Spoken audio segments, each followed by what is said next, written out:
Hello বন্ধুরা, আমি হাসনাথ। তোমরা আমার চ্যানেল ম্যাথট্রিক্স বাই হাসনাথ। বন্ধুরা, আগামী 30 তারিখে আমাদের পরীক্ষা। আজকে 21 তারিখ, মানে আর 8 দিন মতো সময় রয়েছে। আচ্ছা, আজকে আমরা 6টি গুরুত্বপূর্ণ টাইপ নিয়ে আলোচনা করব। এই টাইপের অঙ্ক তোমাকে অবশ্যই জানতে হবে। তুমি যদি এই টাইপের অঙ্ক প্র্যাকটিস না করেছো তাহলে কিন্তু ভুল করছো। ঠিক আছে? তো এই টাইপগুলো একটু দেখে নাও, যাতে করে এগুলো তোমাদের আগামী পরীক্ষাতে আসলে যেন খুব সহজে তুমি করতে পারো। এখানে একটা জিনিস তোমাদেরকে আমি বলবো, ঠিক আছে? আমি কোশ্চেন সেট করি না, তো আমি যেটা বলছি সেটাই আসবে আর আমি যেটা বলছি না সেটা আসবে না, এরকম কোনো কিছু নয়। কিন্তু আমি যেটা বলছি হয়তো সেটাই এলো না, আমি যেটা বলিনি হয়তো সেটাই চলে এলো, হতে পারে। কারণ কোশ্চেন তো আমি সেট করছি না। হ্যাঁ, তোমাদের থেকে আমার অভিজ্ঞতা একটু বেশি। কি দিয়ে বেশি? কারণ তোমাদেরকে 5-6টি সাবজেক্ট পড়তে হয়, কিন্তু আমাকে অত সাবজেক্ট পড়তে হয় না। আমি শুধুমাত্র অঙ্ক নিয়ে আলোচনা করি। তো অঙ্কটার উপর আমার একটু অভিজ্ঞতা তোমাদের থেকে বেশি আছে। তো সেই অভিজ্ঞতার ভিত্তিতে তোমাদেরকে আমি এগুলো বলছি, আর আশা করছি আসবে। কিন্তু তবুও আমার তরফ থেকে ক্লিয়ার করে দিচ্ছি যে আমি যেগুলো বলছি সেগুলোই যে আসবে তার কোনো মানে নেই। কিন্তু আমি যেগুলো বলছি সেগুলো আসবে না তারও কোনো মানে নেই। তাই এই অঙ্কগুলো অবশ্যই দেখবে, ঠিক আছে? আসবে, আশা করছি আসবে। দেখো, প্রথম টাইপটা বোঝো। প্রথম টাইপে অনেক সময় দেখবে এরকম দেয় যে দুটি সংখ্যার অনুপাত দিল, প্রথমটাকে বাড়ালো কিছু, দ্বিতীয়টাকে কমালো কিছু, তাহলে নতুন অনুপাত কত হবে? বা এই যে স্কুল বা কলেজে স্টুডেন্ট বালক বালিকা রয়েছে, কিছু জন অনুপস্থিত বালকের মধ্যে, কিছু অনুপস্থিত হচ্ছে বালিকাদের মধ্যে, তাহলে টোটালের মধ্যে কত? এই যে টাইপ অঙ্কগুলো হয়ে থাকে, এই টাইপগুলো খুব ইম্পর্টেন্ট। তো একটু বুঝে নাও এই ধরনের অঙ্ক। দেখো, প্রথমে বলেছে 320 জন বালক আর 180 জন বালিকা। বালকদের এই যে 6.1/4% আর বালিকাদের 8.1/3% অনুপস্থিত। তার পুরো স্কুলে গড় অনুপস্থিত কত? বুঝতে পারছো টাইপটা? হ্যাঁ, এই অঙ্ক তো ফেস করেছে এর আগে, আমি জানি ফেস করেছো, কিন্তু টাইপটা বোঝো। এই ধরনের অঙ্ক অনেক সময় হয় যে খেলার মাঠে এতজন বালক যোগ দিয়েছে, এতজন বালিকা যোগ দিয়েছে, এতজন বালক দৌড়ে হলো, মানে উত্তীর্ণ হয়েছে, এতজন বালিকা, তাহলে মোটের ওপর কত? কোশ্চেন গুলো ব্যাপারটা বোঝো, এই ধরনের অঙ্ক আসবে। তো কিভাবে করবে এই ধরনের অঙ্ক? দেখো, বালক রয়েছে 320 জন, কত অনুপস্থিত? 6.1/4, তার মানে 25/4%। তো 25/4% মানে নিচে 100 আসবে। তাহলে তুমি পেয়ে যাচ্ছ এখান থেকে, তাই না? চলো কাটাকাটি করো। 25 দিয়ে এটা কাটো, 25×4 100, 4 আর 4 16, 16 দিয়ে 32 কাটলে 2, তার মানে 20, তার মানে 20 জন অনুপস্থিত। ঠিক? 180 জন হচ্ছে বালিকা, কত? 8.1/3, তার মানে 24, 25/3, 25/3%, পার্সেন্ট মানে নিচে 100 আসবে, নিচে 100 আসবে। ওকে, 25 সঙ্গে এটা কেটে দাও 4, এটা হচ্ছে 12, 12 80 যাবে? যাবে না। ওকে, 90, এটা 45 হয়, তাই না? 4 দিয়ে ভাগ করলে এটার সঙ্গে এটা 15, হ্যাঁ যেত। আচ্ছা বেশ, 15। তাহলে কতজন অনুপস্থিত? 20 আর 15, 35 জন। এটা পার্সেন্টেজ কত বের করে নাও। দেখো, টোটাল আমাদের কত ছিল? 320 আর 180, যদি দেখো মোট 500 জন। 500 জনের মধ্যে অনুপস্থিত হচ্ছে 35, 100-র মধ্যে কত? কাটাকাটি করে দাও, 7%। এটাই হবে উত্তর। অ্যান্সার হবে অপশন সি। বোঝা গিয়েছে? এখানে বালক বালিকা বের করতে হবে কিন্তু, আর পার্সেন্টেজ দেওয়া আছে, 100 ধরে করলে হবে কিনা জানি না। চলো এভাবে করে নেবে। নেক্সট, পরের টাইপটা, এই যে ভাজক ভাজক মানে ভাগ অঙ্কে নাম্বার সিস্টেমের এই জিনিসটা একটু বুঝবে, ঠিক আছে?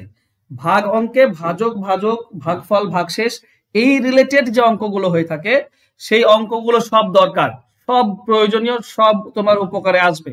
আমি একটা টাইপ নিয়েছি, ঠিক আছে? তার মধ্যে থেকে ওই ভাজক অঙ্কের সমস্ত টাইপের জন্য কথা বলছি, কোন টাইপটা আসবে আমি জানি না। এখানে আমি একটা টাইপ নিয়েছি, ঠিক আছে? ইম্পর্টেন্স বলে নিয়েছি। এবার দেখো, এটা বলেছে কি, একটি ভাজক দিয়ে কোনো দুটি সংখ্যাকে ভাগ করলে এইটার এইটা ভাগশেষ থাকে, যোগফলকে একই ভাজক দিয়ে ভাগ করলে এটা ভাগশেষ থাকে, তাহলে ভাজকটি কত? দেখো, অঙ্কটি করার আগে একটা জিনিস তোমাকে বলি। ধরো ভাজক 5, ঠিক আছে? আর ধরো সংখ্যাটি হচ্ছে একটা 7 আর একটা 9। এই 7 আর 9 যোগফল হবে 16। তাহলে বলছে এইটাকে যদি ভাগ করা হয় 5 দিয়ে, ভাজক দিয়ে, তাহলে ভাগশেষ কত থাকে? ভাগশেষ থাকে 2। আর যদি এটাকে ভাগ করা হয় 5 দিয়ে, তো ভাগশেষ কত থাকে? 4। এই দুটি বলা আছে। আবার বলেছে এই যে যোগফল, এই 7 আর 9, এই যোগফলকে যদি ভাগ করো তাহলে ভাগশেষ থাকে 1। এই তিনটি বলা আছে। প্রথম দুটি ভাজক বলা আছে, লাস্ট যে ভাগশেষ এটা তো বলা আছে। আমাকে বের করতে হবে এই ভাজকটা, যেটা 5 আমি জানি না। 5 যে ভাজক সেটা আমার ধরো জানা নেই, ঠিক আছে? 5 যে ভাজক সেটা আমার জানা নেই। আমার কি জানা আছে? আমার সংখ্যাগুলোও জানা নেই, ঠিক আছে? আচ্ছা বেশ, সংখ্যাগুলোও আমার জানা নেই। আমার জানা আছে যে একটি সংখ্যা দিয়ে যদি দুটি সংখ্যাকে ভাগ করি তো প্রথমে 2 ভাগশেষ থাকে, তারপর 4 ভাগশেষ থাকে। আর সংখ্যা দুটির যোগফলকে ভাগ করলে 1 ভাগশেষ থাকে। আমাকে ভাজক বের করতে হবে। তো ভাজক বের করার নিয়ম হচ্ছে বন্ধুরা, প্রথম যে ভাগশেষ সেই দুটি যোগ করে দাও আর দ্বিতীয় ভাগশেষটা বিয়োগ, বাস। এই হচ্ছে ব্যাপার। প্রথম যে ভাজক দুটি রয়েছে, এই ভাগশেষ দুটি রয়েছে, সেটা যোগ, আর শেষ যে ভাগশেষ রয়েছে সেটা বিয়োগ। তুমি তোমার অ্যান্সার পেয়ে যাবে, ঠিক আছে? এটা যোগ করলে হচ্ছে 6, 1 বিয়োগ করলে হচ্ছে 5। এটাই হচ্ছে ভাজক। তাহলে নিয়ম কি বলছে? নিয়ম বলছে প্রথম ভাগশেষ দুটি যোগ করে দাও। এই যে 443 আর 775 প্লাস 2986, এই দুটি যোগ হবে, আর সেখান থেকে লাস্ট যে ভাজক রয়েছে 2361টা বিয়োগ হবে।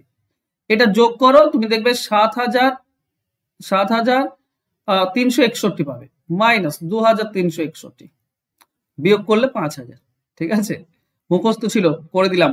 বাকিটা যোগ তো তোমরা করতেই পারবে, তার জন্য না। তো 5000 অপশন সি হবে সঠিক উত্তর। তো এখানে বলার বক্তব্য হচ্ছে এই ভাজক রিলেটেড যে টাইপগুলো হয় ভাগ অঙ্কে, এটা কিন্তু ইম্পর্টেন্ট।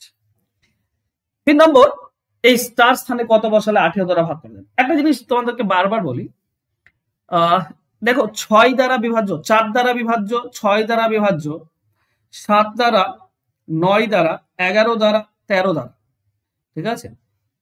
আর একটা হচ্ছে 8 দ্বারা, সরি ভুলে গিয়েছি, 8 দ্বারা, খুব ইম্পর্টেন্ট, ঠিক আছে? খুব ইম্পর্টেন্ট এইগুলো তোমার জানা। 4 দ্বারা বিভাজ্যতার নিয়ম 6, 7, 9, 11, 13 এবং 8। বিভাজ্যতার নিয়ম কত? নাম্বার সিস্টেমের এই বিভাজ্যতা থেকে একটা অঙ্ক আসতে পারে। এখন কি, এই যে 18 দ্বারা বিভাজ্য, 18 মানে কি? 18 মানে হচ্ছে 9, 2, 2 মানে হচ্ছে জোড় সংখ্যা হবে। তো এটা দেখো জোড় সংখ্যা, জোড় সংখ্যা মানে 2 দিয়ে ভাগ করা যায়। এবার 9 দিয়ে ভাগ করা যেতে গেলে কত বসাতে হবে সেটা করলেই তুমি এই যাবে। তো তুমি যদি 9 দ্বারা জানো তাহলে তুমি 18 দ্বারা করে নিতে পারবে।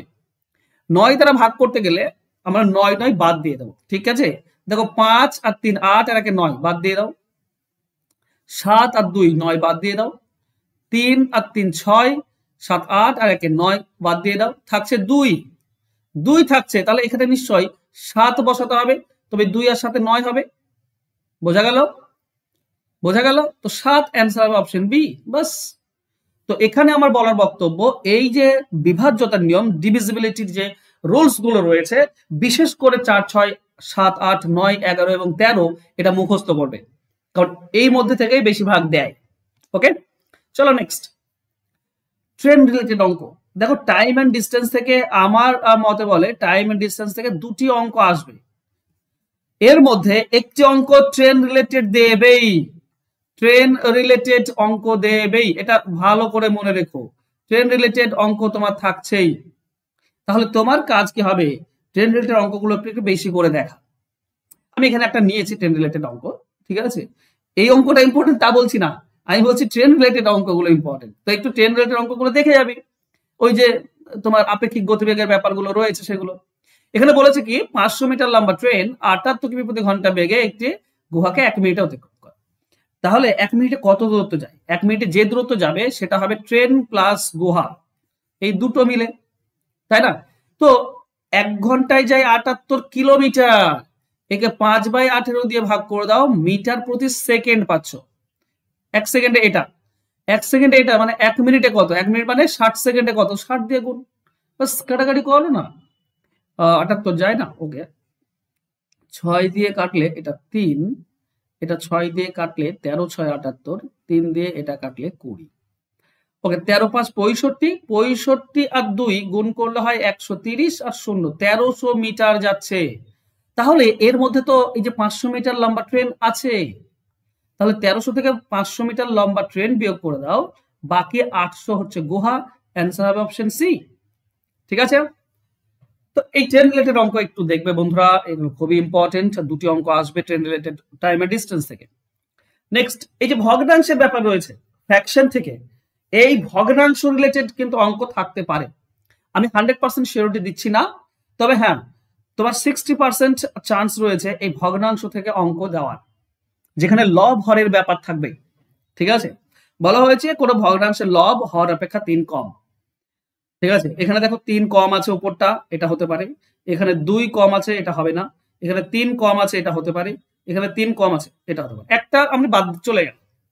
এবার দ্বিতীয় বলেছে কি, লব থেকে 3 যোগ করলে যে ভগ্নাংশ হয় হরের সাথে 3 বিয়োগ করলেও সেই ভগ্নাংশ হয়। তো এখানে দুটি আলাদা আলাদা হবে। ধরো অপশন এ নাও, 4/7, এরা 2 বার নেবে, 4/7, 4/7। এবার বলেছে এই যে লব আছে এর সঙ্গে 3 যোগ করে দাও, তাহলে কি হবে? 3 যোগ করলে হবে 7/7, তার মানে 1। আর এখানে বলেছে কি, লব থেকে 3 বিয়োগ করে দাও, 3 বিয়োগ করলে কি হচ্ছে? হ্যাঁ, একই তো আসে। 3 বিয়োগ করলে 4/4, তার মানেও তো 1। অপশন এ উত্তর। আচ্ছা, এখানে একটু গোলমাল করে ফেলেছি আমি, তাই না?